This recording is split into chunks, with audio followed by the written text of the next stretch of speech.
Hello, fans of Let's Talk Chicago Bears. Well, it's our bye week, so I thought I'd give you a little story. So the teaser on the show is Have I Ever Told You I'm Pen Pals with George McCaskey, the president of the Chicago Bears? And yes, I am. So that is not a lie. So we're gonna go over it. So my story is in 2016 when John Fox was our coach still, we went 3-13. Cutler and Brian Hoyer were our quarterbacks, and that explains the record. And we were just pathetic, and it was so bad that one of our players, and I didn't even research who it was. It doesn't matter. He was suspended for the rest of the season in the midway through the season because he was taking some kind of a steroid to enhance his performance. Well, guess what? It didn't work. So, I mean, and we were having a lot of rumblings, and you could tell the team just wasn't playing.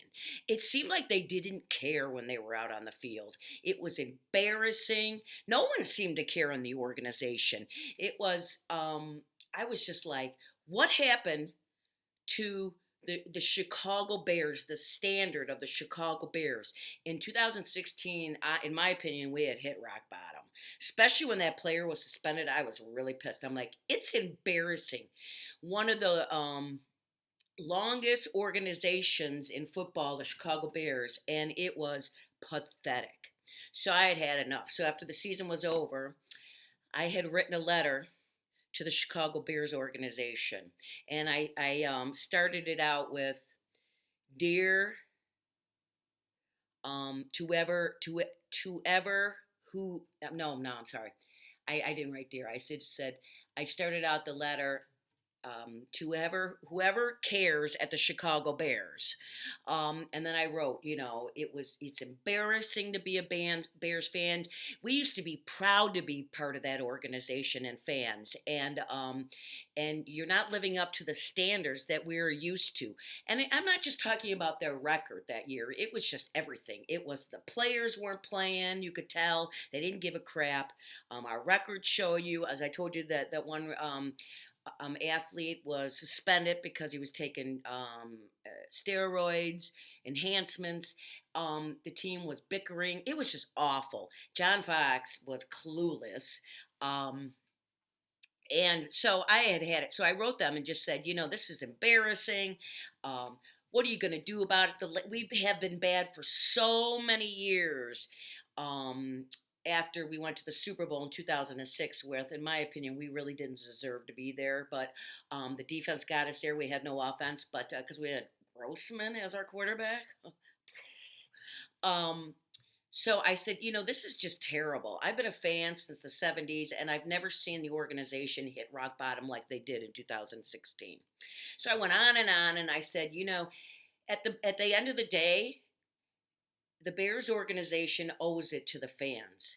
They have been loyal. They fill those stands. They pay the prices for those tickets. They buy the beers at $11 a beer, and we buy all the stuff. We wear it, and we get a 3-13 team where players didn't give a crap. I mean, it was terrible. So I just wrote this letter, and what I did was I hand wrote it. I typed it, and because my handwriting is terrible, and I sent it. So I ended up sending 3 different letters 3 different weeks in a row. So the first one I sent was to Ted Phillips, no answer. The second one I sent, I don't know if it was sent to John Fox. I can't remember, but I know I sent 3. And the third one was to George McCaskey. So each week I sent a letter. I was going to keep doing it until I got some kind of an answer. So each week I sent one letter, like I said. So I ended up sending 3 in the mail. And I was about to send the 4th letter, and what happened? I got a response. And not only did I get a response from George McCaskey himself, he hand wrote it. Can you believe it? Who does that, right? So let's read what George said to me. He wrote this out on January 27th, 2017. Okay, so it was, after the season was over. Dear Lynn, your recent letter was addressed to the attention of someone who cares. Told you. So it was given to me. So thank you for writing the letter. Thank you for writing. While I don't agree with all of the points you made, I certainly appreciate your passion as a Bears fan, which prompted you to write. I agree wholeheartedly when you say it is time for the Bears brass to step up and get this thing fixed. Um, they owe it to the fans and to the city of Chicago, and that's what I said. We are doing everything we can to give Bears fans the winner they deserve. Keep the faith and bear down, George McCaskey. Is that cool or what? I mean, it's really cool. And not only did that happen, I got put on the Bears Christmas card list. Yeah, very cool. So I get a Christmas card every year. So, anyways, I was very impressed. I thought, wow, he hand wrote it. It's something it hangs on my refrigerator because it's very impressive. I love it. And he did what he said. It took him another year to get their crap together, but then they ended up hiring Pace and Nagy, and we know what happens after there. But the fact that he sent that to me, I was like, this is cool, right? So the reason I'm bringing this up today, the story is I heard rumors, like, remember, I'm in Vegas, I'm not in Illinois, that George McCaskey was pissed after the Monday night game, as he well should be. And the rumor has it that he's going to fire Pace and Nagy. And in 2017 they hired Ernie. God, I can't remember his last name, but he was a consultant, and he helped them higher pace. So George has been quoted as saying, if we were to take this route again, I'm going to do the search for the GM and the managers. I'm not hiring somebody else. It's going to fall on me, which I think is pretty good. He's stepping up. He's taking responsibility. And let's face it, the last 2 to 3 years have been awful. I mean, the mistake with Mitch, which, again, I hate saying that because I don't think Mitchell has gotten a fair shake. I think the Bears, Nagy has screwed his head up and his career up, but it was a blunder. Let's just face it. You know what? It started from the scouts, whoever scouted Mitch, to all the way to Pace and all the higher ups. So moving up one and not taking Watson or Mahomes. So, and the Bears are just terrible. So, I really think it's awesome that George is stepping up. I really hope he makes some changes because let's face it, his mother is 97 years old. She deserves another Super Bowl. She's only seen one. She deserves another win before she goes. And at 97, man, I don't know how much time she's got left. I'm just saying. So, George, I know we're like this, and as a matter of fact, I am going to write him a letter next week. I'm going to type it up again, and I'm going to start doing the same thing. I'm just going to keep mailing them, and let's see if we get another answer from him. Okay, if I do, I'll read it on the show. But isn't that cool, though? But so let's hope that he's mad enough.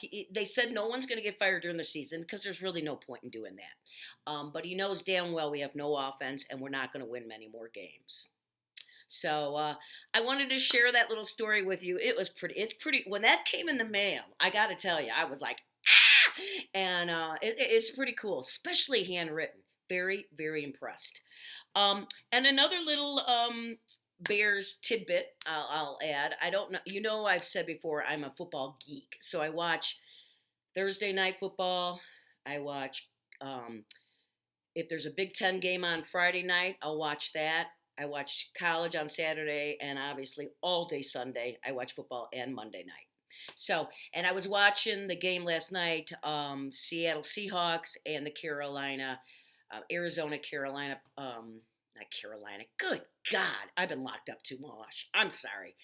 Arizona Cardinals, and on the Seahawks, they have a rookie wide receiver, T.K. Metcalf. And this guy is built, man.